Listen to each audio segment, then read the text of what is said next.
Good afternoon, students. Today, in vectors, we are going to study very important things which are basically called as vectors law. So, there are three types of vectors law. अब आपको ये तो पता है कि vector quantity क्या होती है, स्केलर क्वांटिटी क्या होती है. Just a quick revision. Vector quantities are those quantities which has magnitude as well as direction, and scalar quantity only has magnitude. मतलब स्केलर के पास डायरेक्शन नहीं होएगा, सिर्फ मैग्नीट्यूड रहेगा. इसका मतलब स्केलर को हम कभी सब्ट्रैक्ट नहीं कर सकते, they will keep on adding. जैसे स्पीड हो गया, स्पीड व्हीकल की या डिस्टेंस व्हीकल का, it will keep on adding जैसे वो बढ़ता जाएगा. Like displacement and velocity, these are two vector quantity जिस पे डायरेक्शन मैटर करेगा. To understand vectors, keep in mind about the Cartesian coordinate system. जो कार्टेशियन कोऑर्डिनेट सिस्टम होता है जिसमें 4 क्वाड्रेंट होते हैं. Top extreme right first quadrant, top extreme left second quadrant, फिर below extreme left third quadrant and fourth extreme right fourth quadrant. Okay, तो ऐसे ही vectors हम ऐड भी कर सकते हैं, सब्ट्रैक्ट भी कर सकते हैं, डिपेंडिंग अपॉन द डायरेक्शन. अगर एक वेक्टर है पॉइंटिंग इन दिस डायरेक्शन और दूसरा वेक्टर है pointing in this direction, you can see this top of the pen, तो ये एक डायरेक्शन में पॉइंट किया है, ये दूसरे डायरेक्शन में पॉइंट किया है, तो इनका जो रिजल्टेंट रहेगा वो सब्ट्रैक्ट होकर आएगा. वाई? बिकॉज इसका अगर पॉजिटिव वैल्यू लेता हूँ तो इसका due to the opposite direction negative value लिया जाएगा, तो दोनों वेक्टर्स का रिजल्टेंट सब्ट्रैक्ट होकर मिलेगा मुझे. ओके, तो ऐसे ही हम लोग ट्राइंगल लॉ करते हैं. First law, triangle law of vector addition. The statement goes as, consider two non-zero vectors of same type which are represented in magnitude and direction by two sides of a triangle taken in order. Then the resultant is also represented in magnitude and direction by the third side of the triangle, which is drawn from the starting point of the first vector to the end point of the second vector. Okay, so this is a triangle. ठीक है, अब यहाँ पे triangle law क्या है? Triangle law, the word itself says कि ये law related to triangle रहेगा, मतलब ज्योमेट्रिकल फिगर जो बनेगा ट्राइंगुलर फॉर्म का बनेगा.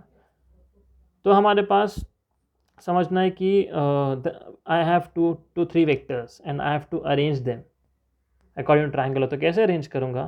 तो ये पूरा स्टेटमेंट के हिसाब से लॉ क्या बोल रहा है. फॉर एग्जाम्पल ये एक पॉइंट है ए, सबसे पहला वेक्टर बनाऊंगा तो it will be a line और वेक्टर के एंड पे एरो बनाना है, just to denote that this is a vector. It is not, it should not be in the form of line, rather it should be in the form of a रे.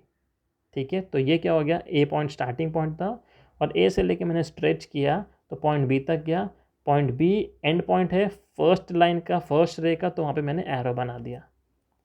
According to the law, दो vectors जो हैं triangle के sides से तो आएंगे, लेकिन दोनों के दोनों एक दूसरे के हिसाब से एक ऑर्डर में आएंगे. अगर एक वेक्टर ए से स्टार्ट हो रहा है बी पे जा रहा है, तो जो दूसरा वेक्टर है वो बी से स्टार्ट होगा और एक पॉइंट सी पे जाएगा.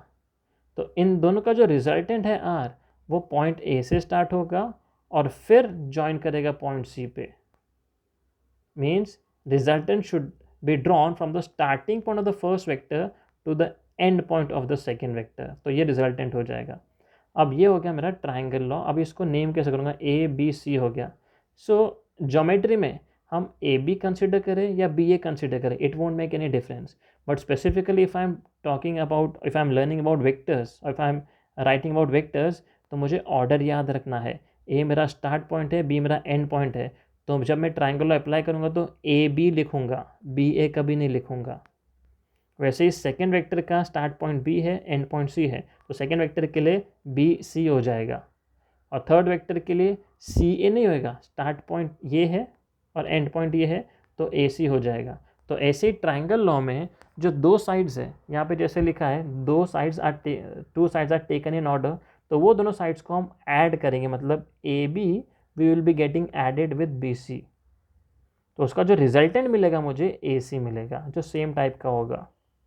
ठीक है, so consider two non zero vectors which are represented in magnetic direction by the two sides of a triangle taken in order. Order का मतलब यहाँ से स्टार्ट हुआ एंड पे गया, दूसरा वेक्टर जो है उसके एंड से स्टार्ट होगा और एक पॉइंट पे जाएगा।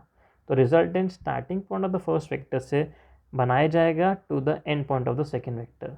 तो ये हमारा लॉ हो गया। तो according to the law A B is one side, A B vector plus B C vector is another side is equals to A C vector. So AB is denoted by P vector and BC is denoted by Q vector. तो P vector plus Q vector is equals to resultant is denoted by R vector.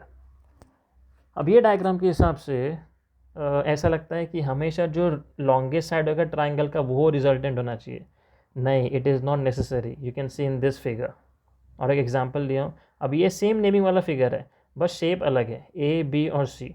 मैंने first vector जो point A से start होएगा वो ऐसा बनाया और B point पे गया, और जो दूसरा वेक्टर है वो पॉइंट बी से स्टार्ट हुआ और एक पर्टिकुलर डायरेक्शन में गया और पॉइंट सी तक गया, तो ये दूसरा वेक्टर हो गया। तो इन दोनों के हिसाब से जब ट्राइंगल लॉ अप्लाई करूँगा तो थर्ड रिजल्टेंट जो रहेगा वो कहाँ से बनाया जाएगा? Starting point of the first vector that is from A and it will stretch to point C. तो यू कैन सी जो रिजल्टेंट ये वाले फिगर में है ये सबसे छोटी साइड है, ठीक है। तो P vector plus Q vector equals to R vector. So it is not necessary that resultant हमेशा लॉन्गेस्ट साइड होएगा ट्राइंगल का। It is not necessary, it totally depend upon the arrangement of my vectors. Okay, तो ये हमारा triangle law. दूसरा है polygon law, ठीक है। अब मेरे पास तीन साइड से ज़्यादा साइड्स हैं, तीन वेक्टर से ज़्यादा वेक्टर है, तो उनको कैसे अरेंज करना है? तो 3 sided figure is called as triangle, 4 sided figure is called as quadrilateral. तो पॉली में वो सब आ जाएंगे। तो पॉलीगॉन मतलब more than 2 side figure, specifically 3 side figure को हम लोग ट्राइंगल बोलेंगे, 4 साइड फिगर को हम लोग क्वाड्रिलैटरल बोलेंगे। वैसे ही 5 साइडेड फिगर का pentagon, hexagon and so on. लेकिन 2 से ज़्यादा अगर मेरे पास n नंबर ऑफ वेक्टर्स है या n नंबर ऑफ साइड्स है तो वैसे फिगर को हम पॉलीगॉन बोलेंगे। तो यहाँ पे भी क्या हो गया, यहाँ कोई स्पेसिफाई नहीं है रहा है कितने साइड्स है, तो यहाँ पे क्या लिखा है? Consider number of vectors. बहुत सारे वेक्टर्स हैं मेरे पास, तो उनका अरेंजमेंट के लिए जो लॉ यूज़ किया जाएगा वो polygon law of vector addition है। So consider number of vectors which are represented in magnitude and direction by incomplete sides of a polygon taken in order, then the resultant is also represented in magnitude and direction by the last side of the polygon, which is drawn from the starting point of the first vector to the end point of the last vector. You can see कि इसका जो statement है वो बहुत ही ज़्यादा match हो रहा है हमारे ट्राइंगल लॉ से। So polygon law is nothing but multiple triangle law. देख सकते हो आप कितने ट्राइंगल है पॉलीगॉन लॉ में? 1 2 3, देयर आर 3 ट्राइंगल्स। सो आपको ट्राइंगल लॉ इसका बेस पार्ट है, मतलब इसमें आपको पॉलीगॉन लॉ प्रोसीड करने के लिए ट्राइंगल लॉ से ही स्टार्ट करना पड़ेगा। सो लेट अस सी। अब ये O पॉइंट मेरा स्टार्टिंग पॉइंट है। अब O से मैंने एक वेक्टर बनाया और A तक गया और एंड पॉइंट पे फर्स्ट वेक्टर की एरो बना दिया। अब जो सेकेंड वेक्टर होएगा वो इसके एंड से स्टार्ट होएगा और एक पॉइंट पे जाएगा अभी और वहाँ एरो बन जाएगा। तो इन दोनों का जो रिजल्टेंट जो थर्ड साइड होएगा वो first point, starting point of the first vector से लेके and point of the second vector से जाएगा, अकॉर्डिंगली रिजल्टेंट बन जाएगा। अब मेरे पास और वेक्टर, मतलब यहाँ पे totally you can see triangle law obey हुआ है। अब मेरे पास और वेक्टर्स बचे हैं, तो और वेक्टर्स के लिए अब जो फर्स्ट ट्राइंगल मैंने क्रिएट किया हो उसका जो रिजल्टेंट साइड है, उसका जो लास्ट साइड है वो सेकेंड ट्राइंगल का फर्स्ट साइड बन जाएगा, याद रखें, है ना। This is the last side of the first triangle which will be the first side of the second triangle.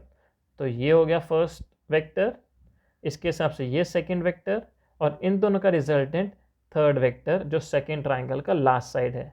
मेरे पास और वेक्टर्स बचे हुए हैं, उनको अरेंज करना है। तो अब थर्ड ट्राइंगल के लिए जो सेकेंड ट्राइंगल का लास्ट साइड था उसको थर्ड ट्राइंगल का फर्स्ट साइड कंसिडर करेंगे। So this becomes the first vector of the third triangle, this becomes the second vector of the third triangle and ये उसका रिजल्टेंट हो जाएगा। तो जो रिजल्टेंट अब बनेगा तीनों ट्राइंगल का मिला के ये ओवरऑल रिजल्टेंट रहेगा, जिसको हम लोग P1 plus P2 plus P3 plus P4 बोलेंगे। You can see this is the first side P1, this is the second side P2, तो ये रिजल्टेंट था P1 प्लस P2।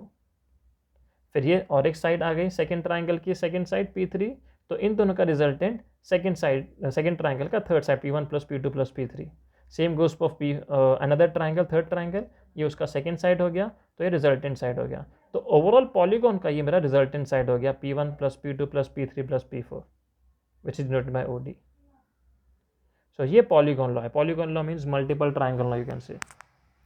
अब और एक लॉ बचा है लास्ट वाला, जिसको हम लोग बोलेंगे parallelogram law. This is totally different than the other two laws. अब ट्राइंगल लॉ और पॉलीगॉन लॉ कहीं ना कहीं रिलेटेड थे, but parallelogram law is totally different. Parallelogram law में, अब polygon law as well as triangle law में जो दोनों वेक्टर्स थे वो कैसे स्टार्ट हो रहे थे. फर्स्ट वेक्टर एक पॉइंट से स्टार्ट हो रहा था, एक पॉइंट पे एंड हो रहा था, और जो सेकेंड वेक्टर है उसके फर्स्ट वेक्टर के एंड पॉइंट से स्टार्ट होता है एंड अकॉर्डिंगली प्रोसीड करता है. बट यहाँ पे जो दोनों वेक्टर्स है वो एक ही साइड से स्टार्ट हो जाएंगे. Consider two non zero vectors which are represented in magnitude and direction by the two sides of a parallelogram starting from the same point. ये हाईलाइट करना जरूरी है कि सेम पॉइंट से स्टार्ट हो रहे हैं. Then the resultant is also represented in magnitude direction by the third side of the polygon which is the diagonal of the parallelogram. ठीक है, तो ये स्टार्टिंग पॉइंट है.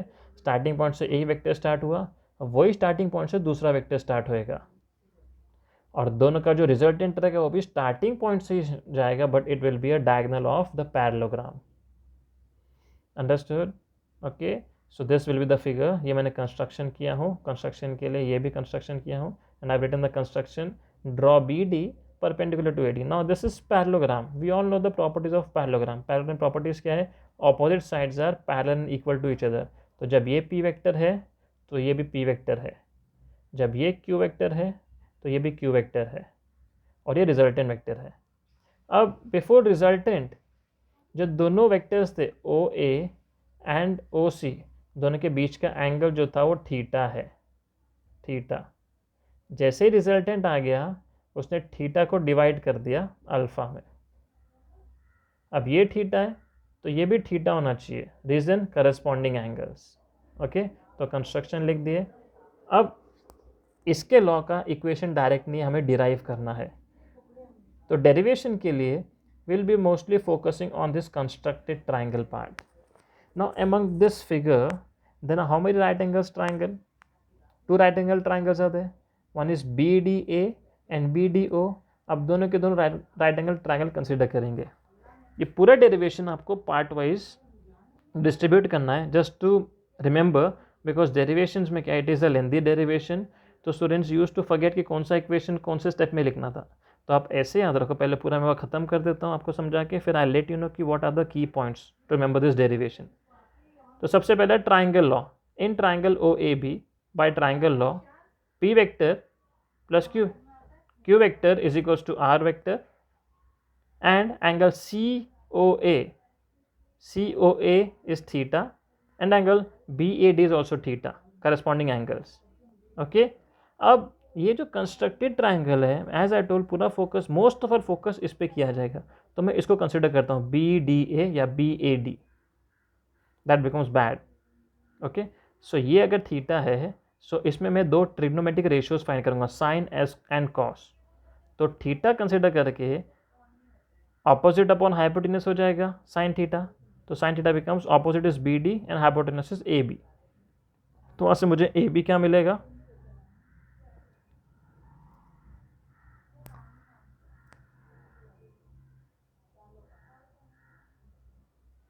तो मुझे यहाँ से BD क्या मिलेगा? AB will come over here, this will become AB sine theta. अब AB की जगह मैं Q लिख सकता हूँ, yes, because AB is nothing but Q. तो BD becomes Q sine theta. वैसे ही कॉस थीटा फाइंड करूँ, cos theta becomes adjacent upon hypotenuse. तो एडजेसेंट के हिसाब से cos theta will become AD upon AB. फिर यहाँ से AD क्या मिलेगा? AB cos theta. तो AD becomes equals to AB की वैल्यू क्या है? Q. तो AB becomes Q cos theta. तो ये मेरे को AD मिल गया, एज वेल एज यहाँ पे मेरे को BD मिल गया. अब ये दोनों क्यों इक्वेशंस फॉर्म किया हूँ, BD और AD की वैल्यू क्यों निकाला in terms of sine and cos? Because मुझे इसकी ज़रूरत आगे पड़ेगी just to get the value of the resultant. Okay, अब मैं दोनों राइट एंगल ट्राइंगल कंसिडर करूँगा. तो फर्स्ट स्टेप क्या हो गया हमारा? First step, in this constructed triangle I need to find sine theta as well as cos theta, because वहाँ से मेरे को दो वैल्यूज़ मिलेंगे, BD का और AD का. अब राइट एंगल ट्राइंगल लेंगे तो स्मॉल वन BDA. अब राइट एंगल ट्राइंगल कंसिडर किया तो पाइथागोरस थ्योरम तो अप्लाई करेंगे ही। तो पाइथागोरस थ्योरम क्या हो जाएगा, A B square is equals to A D square plus B D square. Okay, A B square equals to A D square plus B D square, इसको equation दे देंगे। अब बड़ा right angle triangle B D O या O D B, तो O B मेरा hypotenuse है, तो O B square is equals to O D square plus B D square. Okay, then अब O D, can I say O D is nothing but O A plus A D, तो O D की जगह ओ A plus A D लिखा हूँ। अब ये कौन से फॉर्म में, a plus b the whole square के फॉर्म में है।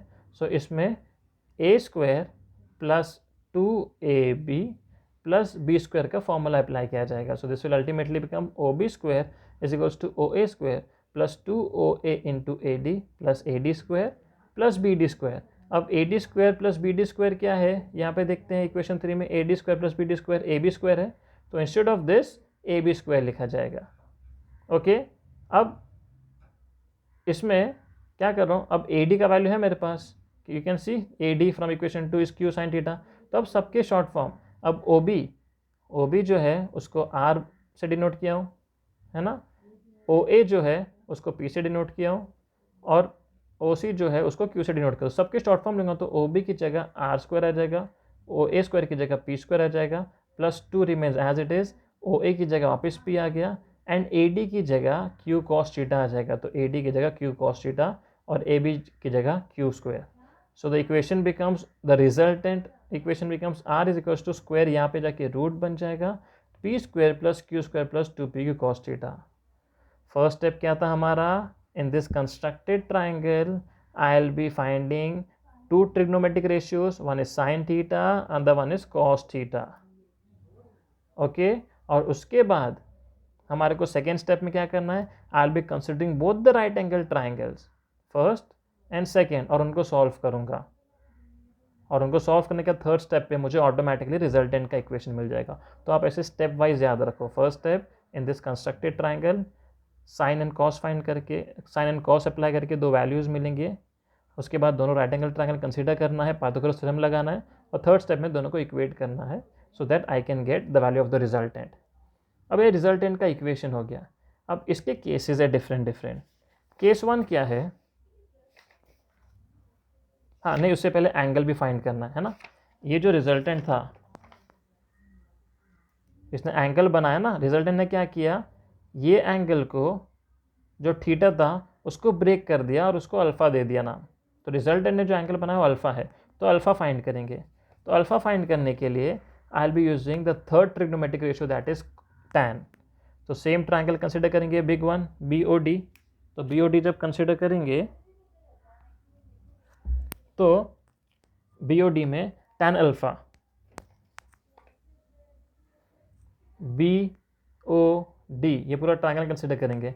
इसमें tan अल्फ़ा क्या हो जाएगा, opposite upon adjacent, opposite is BD, adjacent is OD। तो tan alpha becomes BD upon OD, और OD को मैं OA प्लस AD लिख सकता हूँ, है ना। So tan alpha is BD upon OD and OD is written as OA plus AD।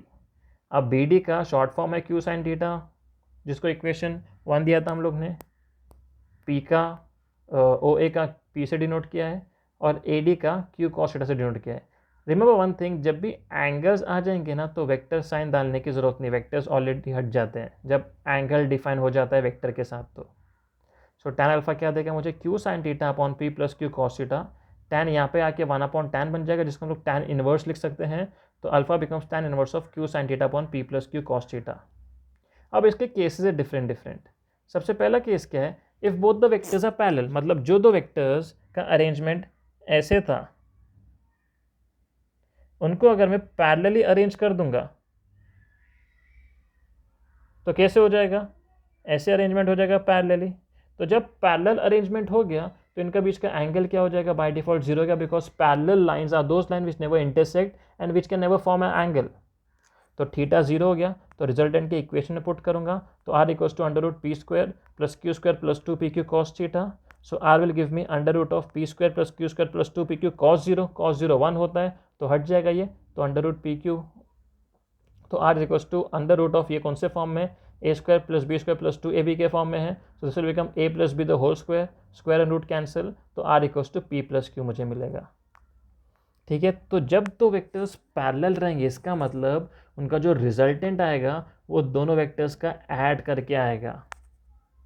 ठीक है, अब उसका एंगल फाइंड करना है, तो एंगल फाइंड करने के लिए अल्फा एक tan इनवर्स, वही चीज़ थीटा की जगह में 0 पुट करूंगा, साइन थीटा और कॉस थीटा की जगह साइन 0 कॉस 0, साइन 0 0 होता है, कॉस 0 1 होता है, लेकिन जब 0 पूरा न्यूमरेटर 0 हो जाएगा तो 0 पर एनीथिंग इज 0, तो मुझे अल्फा 0 मिलेगा। तो बाय डिफ़ॉल्ट जो रिजल्टेंट मिलेगा दोनों का ऐड करके मेरे को बड़ा मिलेगा, लेकिन बीच में कुछ एंगल रहेगा क्या, कुछ एंगल नहीं रहेगा, बिकॉज वो भी it will be as if a line which was parallel to P and Q. Same manner में केस टू में अगर दोनों वेक्टर्स परपेंडिकुलर है दैट मीन्स थीटा कितना होना चाहिए 90, तो वेक्टर्स का अरेंजमेंट कैसा है, एक वेक्टर ऐसा है तो एक वेक्टर ऐसा है। ओके, तो वही पुट करूंगा रिजल्टेंट के इक्वेशन में, R equals to P square plus Q square plus 2p Q cos 90 0 होता है, तो पूरा ये टर्म 0 हो जाएगा। सो क्या मिलेगा, R equals to under root P square plus Q square. इसको फर्दर सॉल्व नहीं करेंगे, इसको यहाँ पे छोड़ देंगे।